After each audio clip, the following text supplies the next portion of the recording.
Hi, I'm Lizzie from the Food Nanny, and I'm going to show you how to make homemade pizza right in your home. Made with our Kamut flour. Kamut flour is an ancient grain that has never been genetically modified. It has less gluten than any white flour in the world, and honestly, the best thing is it just tastes incredible. Now to make the pizza dough. A lot of you feel so intimidated when you hear making homemade pizza in your home, but you shouldn't be because it's so simple to do. So we have a half a cup of warm water, and then you have a half a cup of warm milk.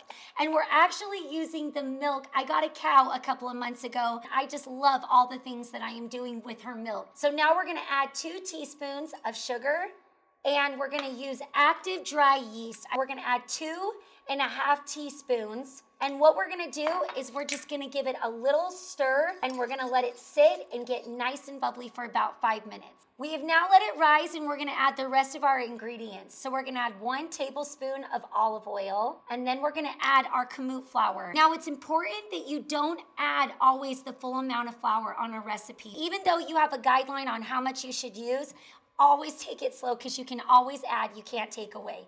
So we're gonna add 1 and about 3/4 cup of flour. Then we're gonna add 2 teaspoons of our French gray salt. We actually import this salt from France. It's the best tasting salt in the world. So now we're gonna mix, and the way that you know that your dough is ready is it will start to come away from the bowl. So now we're just gonna put a little bit of flour down on our surface. So now we're just going to knead, and what you wanna do is you wanna go fast. If you knead fast, then you're not gonna get the dough all over your hands. So you wanna get as fast as me at kneading the dough. And it's important to knead the dough for 10 minutes as the recipe calls for in my cookbook. Look how amazing this dough is. So now we're gonna let it rise. We use our same bowl, and we're just gonna put a little bit of olive oil down. I like to dip the top and then flip it over and cover with a lightweight dishcloth again. Now my recipe tells you to let it rise for about 2 hours, but if you need it faster, you definitely can. The longer you let it rise, the gluten has time to come together and you actually get a better chew.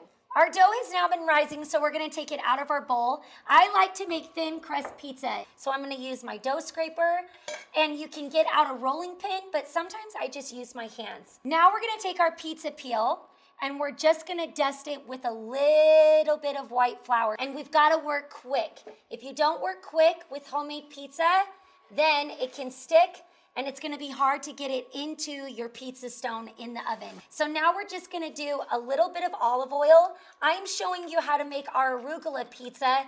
It is the best pizza, I think, in the world. So we've got our fresh mozzarella. We're gonna just put this over the pizza, and we're gonna put it in the oven. Look how incredible this is. So now we're gonna top it with our arugula. Just get it nice all over the pizza. Then we have our grape tomatoes that we've sliced in half.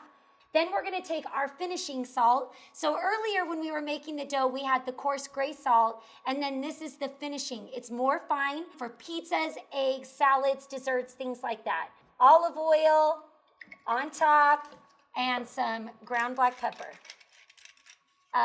Yeah, I want some of this. I'm telling you, my new pizza crust has the best texture and chewiness together. It's the best pizza dough you will ever try. To get my Kamut flour, you can go to thefoodnanny.com, or you can follow me on Instagram, The Food Nanny. I want to get you in your kitchen making this homemade pizza and all the yummy things that we're doing every day.